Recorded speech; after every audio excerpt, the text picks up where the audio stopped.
If you need inspiration for your Bionicle MOCs, then this is the place for you. Welcome to the Bionicle Inspiration series. Today we're going to be talking about Mystica and Phantoka revamps of the original TOA. So let's see some different ways that people have reimagined these awesome characters. Starting off with Kane CZ1, this is Liwa Phantoka reimagined. So of course, this is what the original Liwa looks like. He was actually one of my favorites of the wave as a kid. By the way, of course, we're starting off with the Phantoka. We'll move to the Mystica later on in the episode. But this revamp takes Liwa into some new and actually pretty interesting and exciting places. I love this torso design. Now, while there are other areas of this MOC that do have some lime on them, specifically on like the lower parts of the body, the choice to just block out a bunch of lime only up top, kind of on the shoulders and chest, I don't know what it is, but there's something about that just looks so cool. I can't really place why, but it's just nice. The torso uses some of these Technic panel fairing pieces. We can see them here on Bricklink. Now, they come in lime on a set much like this one. This one is called Off-Road Power, if you're interested in looking into it. It's a cool looking set. Anyway, there's something about the vibe of the torso that reminds me of Bumblebee, specifically the torso area. They're oddly similar. I never noticed it until I made that comparison, but there's something about the Phantoka that is oddly Transformer-like. They really do look like the robot modes of certain Transformers. Maybe more specifically the next one that we're talking about, but hey, it's a very good sort of marrying of two really cool toys, and it's a perfect fit, surprisingly. These swords are also wonderful, having the regular blades, which are very reminiscent of the Liwa blades, but then adding some Translite blue pieces to give them this kind of elemental or kind of like energized effect. Oh, baby, it looks really good. Yeah, this is just a really clean, clever, and cool-looking revamp of Liwa. I really, really like it. Now to Bob the Doctor 27, and he has built Adaptive Patu. Now, looking at the original version of Patu Phantoka, I always saw him as the big, bulkier, kind of like muscle of the team. At least in this instance, for this version of Patu. I'm not too sure if that's the case with the other versions of him. I think what made me think that were these two spinning blades. I thought they very much seemed to be taking inspiration from an Osprey. Actually, when we look at the Technic Osprey set, they actually have very similar color schemes, so it's a surprising fit, really. Especially since Ospreys are a bit more of a kind of bigger, bulkier helicopter of sorts. So yeah, with all of that in mind, that at least was what I thought was inspiration for the original version, but looking at this one here, it's nice to see them going for a bit of a less bulky and stout look, and instead going for a maybe more like aerodynamic, lightweight version of Patu, which I guess makes more sense if he's going to fly, right? It's a good idea. So the way that Bob the Doctor has built these rotor blade weapons is really awesome. They're a bit more like a shield in this version, which I think is a clever choice. They could double as those spitting helicopter blades or actually be protective shields of some kind. That's a cool idea. It's also nice how simple this revamp is. It's just using prefab limb pieces and a prefab torso piece, but using different ones to the original version, and that's enough to, spice up this design and make it feel a little bit more fresh and new. Little subtle revamps like this are such a nice breath of fresh air, and they're not really going to break the bank on using thousands of different pieces and costing heaps of money to get them. Honestly, I think it's just a perfect combination. You get a cool looking MOC and it doesn't take heaps of pieces to do it. It's a winning combination. Solo MOCs has revamped Kopaka Fanta now. Now, it's great to see the difference between the original set and then this final MOC. This look kind of reminds me of Iron Man armor, or at least some kind of flight suit of sorts.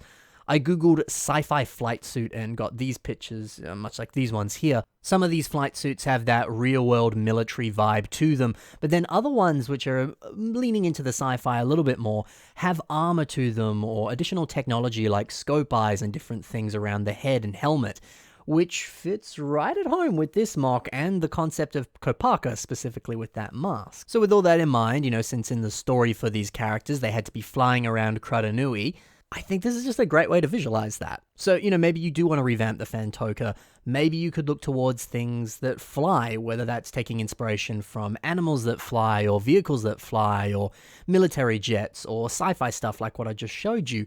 Anything that could influence you and give you some ideas for how you could revamp these characters, look into it. See if it gets you thinking a little bit. I think my favorite detail on this MOC are these white Technic mudguards on the torso. We can see that they came in this Ninjago set, which I think is called Ninja Copter. You can see those same pieces up towards the front here. They make up those little itty-bitty wing things. Anyway, putting that piece on the torso here, there's something really nice about it. It creates this very clean, seamless transition between pieces and makes for a beautiful looking torso design. There's also a bunch of translight blue pieces that are scattered all across this MOC, and honestly, they're really nice inclusions. Little tiny accents of color like that, they do a lot here. It's pretty cool. Anyway, that's it for the Phantoka. Let's move on to the Mystica now. Student Scissors has made Tahoo and REDONE.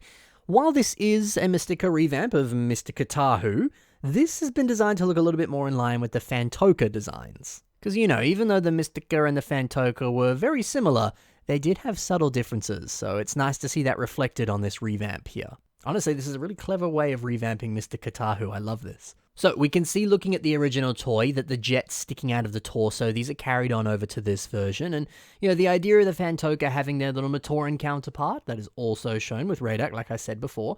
REDONE, of course, being a revamp of the Shadow Matoran, whose name I'm probably mispronouncing, but you'll let me know if I'm mispronouncing it. But he's been redesigned here to be more of a good guy than he was in his original set, when he was more of a bad guy. On both of these, I love the choice to use these different masks, whether it's the G2 Tahoo mask on REDONE and the Maxilos mask on Tahoo. I think this is a clever way of using a Tahoo-like mask that feels a little bit more in line with the Phantoka vibe, since they did change up the masks to look very different, but still somewhat similar to their Mutter and Nuva forms. And the choice for these two masks works surprisingly well and fits the vibe almost perfectly. I also love that this really does look like a set. The unarmored torso and the very minimal prefab legs and arms, that just screams Lego set. You know, building MOCs to look like sets is its own unique challenge. There's a wonderful simplicity to it that you kind of have to get just right. So it's great to see this done here, and done so well too. On to the next MOC now. Lewis Hammond has revamped Gly Mystica. This one here is a lot of fun, and, you know, Gly Mystica unfortunately gets a bit of flack, because, I don't know, a lot of people aren't a big fan of the design of the toy.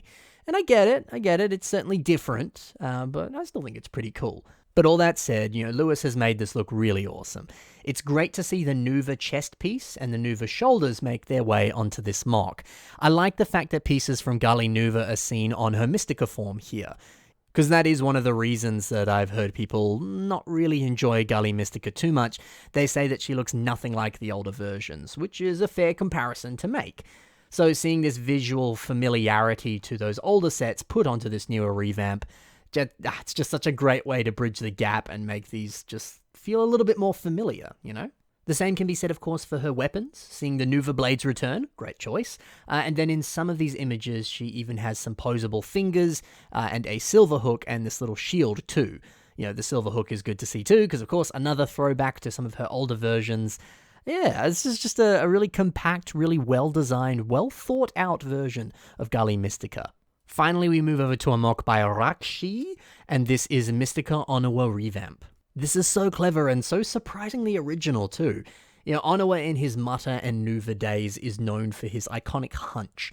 It's a bit of a staple for the character, I would say, and, you know, both versions have a very similar body type, which I've always associated as looking a little bit more kind of bulky or a bit more, like, strong and powerful.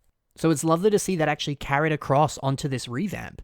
The original Mystica Onoa didn't really have that hunch or have that similar body type, but, you know, it still looked like a good set. But again, you could make that argument like we made before on Gly. Some elements weren't really carried over to this version, and it feels a little too different.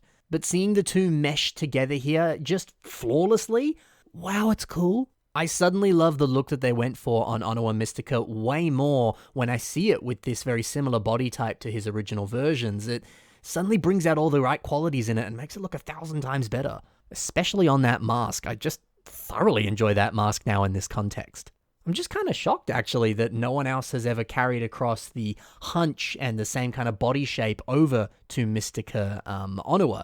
I shouldn't say no one's ever done it. I'm sure someone has, but I've certainly never seen it before myself. Yeah, both the last two revamps we've seen have done such a great job at capturing the essence of the earlier forms and then breathing new life into these Mystica versions in such a refreshing, cool way. It's a joy to see. Now, a few details I love here include the cute little wrist gun on one of the arms here, and also using two of those Wenoa Hordika masks on the upper legs.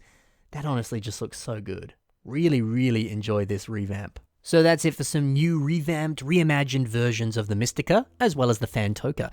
I hope you very much enjoyed this episode and got a few different ideas for how you could potentially approach revamping these characters, or any characters from the Bionicle universe, or maybe even some of your own unique characters that don't belong to the Bionicle universe, but you want to reimagine them in some fashion.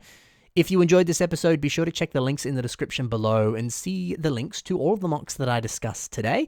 Maybe you could check out some of the other creations that these builders have built and be wowed by all the cool stuff that they've made. They're all very talented builders. Also in the description below are links to my own social media, so if you want to see some stuff that I've got going on over there, you can check those out. Additionally, there's the submission email. If you want to send me an email with images and information about your MOCs, I'll do my best to feature them in a future episode of the show.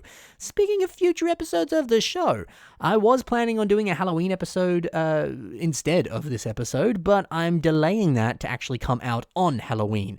So stay tuned for that. You'll get 2 episodes of Biss this week. Well, I guess you won't actually, because technically it'll be next week by the time that comes out. But still, you'll get an additional episode of the Bionicle Inspiration series that you normally wouldn't have. So hopefully that brings a smile to your face. Thank you so much for watching, guys. Happy building, and bye for now.